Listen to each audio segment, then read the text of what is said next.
Jeremiah 29:11 reads, "For I know the plans I have for you, declares the Lord. Plans to prosper you, not to harm you. Plans to give you hope in the future." I feel like I'm living that plan out. I feel like the things that happen to us in life, they're not designed to stop us. They're designed to reposition us so we can come in contact with what God really has for us.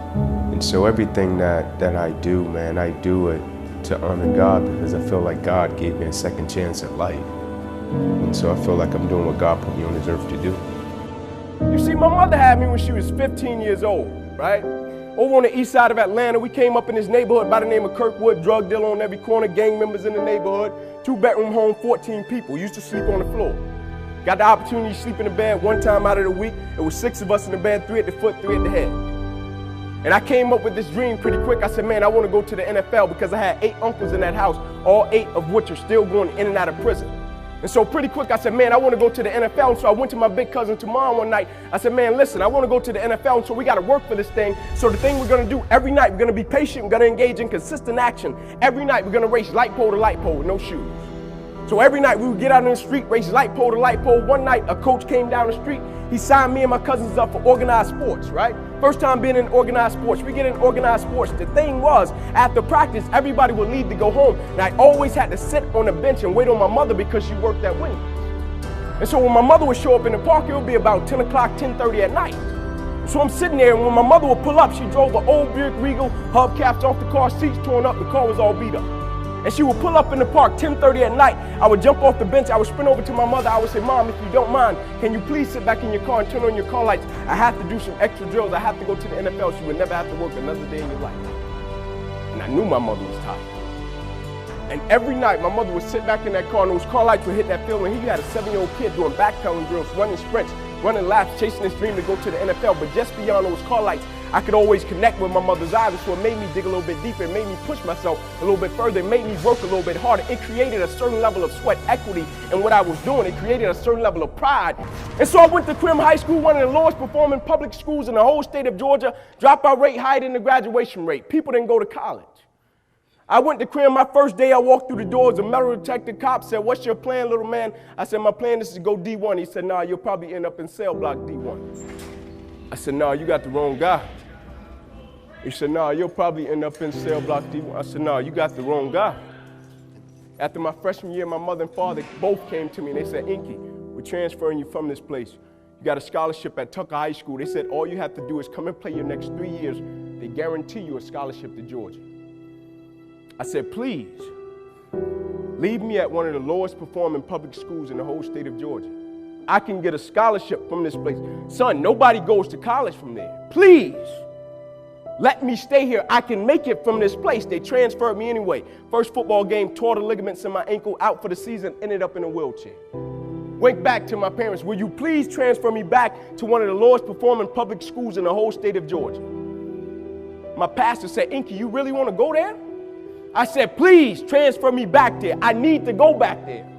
And so the summer going into my senior year, we got blessed with a new coach. He came to me. I was done with football. He said, "Man, please come and work out for me. Just do one workout for me."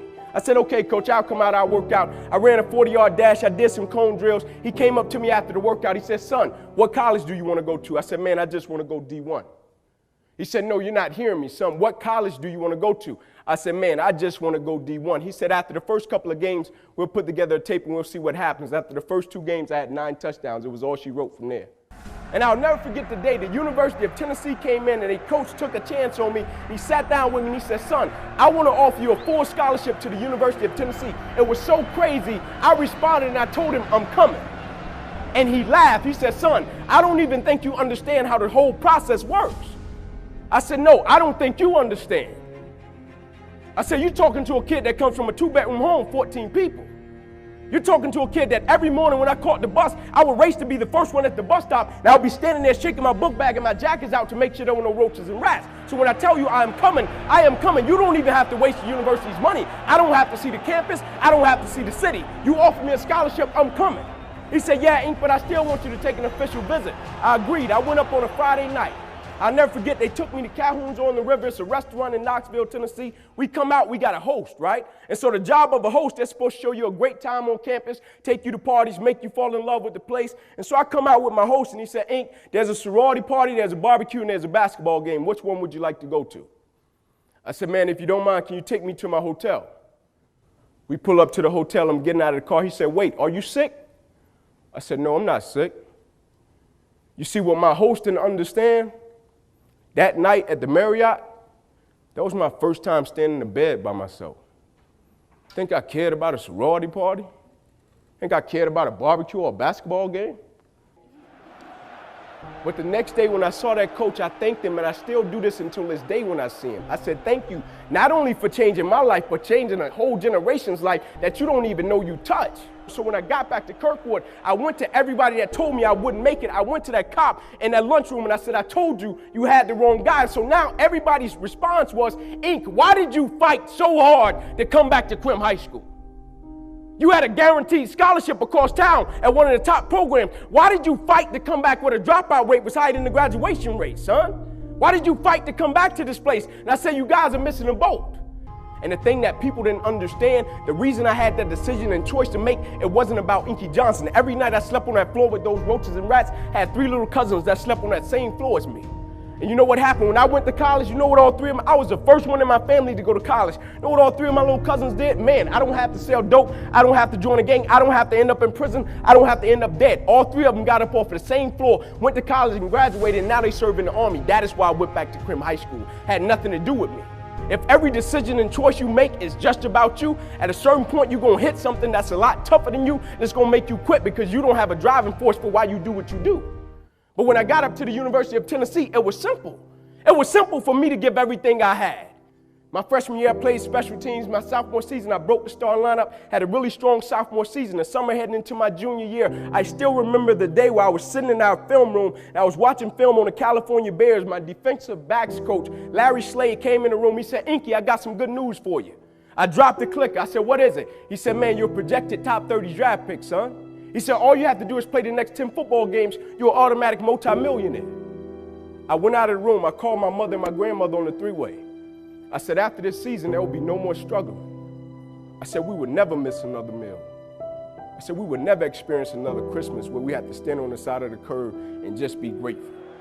And I hung it up. First football game, I went out, played great, got an interception, shut Cal down. Second game, we're playing against Air Force, got late in the game, 4th quarter, guy dropped back, he threw the ball to a receiver coming out my sideline. Me and the guy, we went head on. As soon as I hit the guy, I felt as if every breath of my body left. Body went completely limp, fell to the ground, I blacked out. Never happened to me before. When my eyes opened, I'll never forget, my teammates ran over, they said, Ink, get up, let's go. I said, I can't. I said, I can't move. He said, what do you mean you can't move? You're our lockdown corner, man, we need you, let's go. I said, I know, man, but this time I can't move. I flipped my head up to the sky, I said, God, I said, surely nothing is happening in this moment that can alter my life. They got me over to the hospital, they took me back, they ran CAT scans, they brought me back into my room, and all in a 15-second time frame, the doctor came running in from the opposite side. He said, hey, get in here, we got to rush this guy back to emergency surgery, he's about to die. I said, what?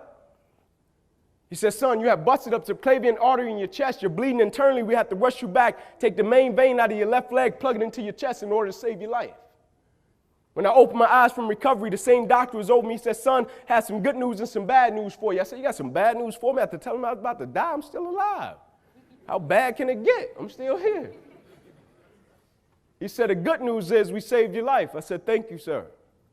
He said, the bad news is, Ink, you have nerve damage in your right shoulder. I said, okay, cool. He said, but son, it's a strong possibility that you probably can never play the game of football again in your life. I said, no way. I said, no disrespect to you, doc, but I've been working for this ever since I was 7 years old. I said, no disrespect to you, doc, but you wasn't in the park with me and my mother when I was 7 years old and she was sitting in that Buick Regal she got done working at Wendy's. No disrespect to you, doc, but you didn't come up in that 2-bedroom home, 14 people sleeping on the floor. No disrespect to you, doc, but you didn't miss those meals and stay focused and never made an excuse. I never cheated. I never cheated. Like my conscience still until this day won't let me, like I can't cheat. I can't look myself in the mirror and say, Ink, you did a good job knowing that I cheated. I can't cheat. One of the greatest pieces of advice that my mother gave me was this, son, whenever you start, you make sure you finish it. And the problem with the world today, people get involved with things, and if they don't like a certain person, if they don't like the process, if it's not what they thought it was, they quit.